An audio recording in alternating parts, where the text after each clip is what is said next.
वाईट माणसाचं चांगलं आणि चांगल्या माणसाचं वाईट का बरं होतं? तर जय बाळूमामा मित्रांनो, आज मी जो प्रश्न विचारणार आहे तो प्रत्येकाच्या मनात कधी ना कधी येतोच. चांगला करणाऱ्याच्याच नशिबात दुःख का बरं असतं? फसवणूक करणारा कायम सुखात कसा काय दिसतो? प्रामाणिक माणूस रडतो आणि खोटारडा माणूस हसून जगतो. कसं काय नेमकं या गोष्टी घडतात? आज आपण या सगळ्याचं उत्तर बाळूमामांच्या शिकवणीमधून समजून घेणार आहोत. त्यामुळं हा व्हिडिओ शेवटपर्यंत बघा, कारण शेवटी मी अशा काही गोष्टी सांगणार आहे ज्याने तुमची विचारसरणी पूर्णपणे बदलून जाईल. लोक म्हणतात देव न्याय देत नाहीये, पण बाळूमामा म्हणायचे देव कधीच अन्याय करत नाहीये, तो फक्त वेळ घेतो.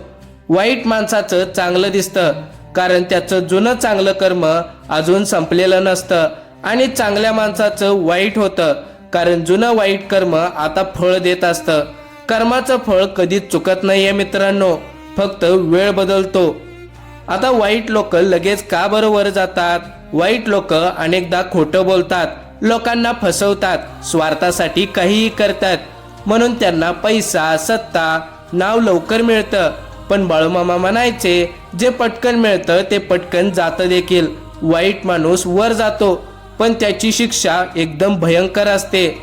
झाड हळू वाढलं तर मजबूत होतं, झाड जर पटकन वाढलं तर ते पहिल्या वाऱ्यातच कोसळून जातं. बरोबर आहे की नाही मित्रांनो?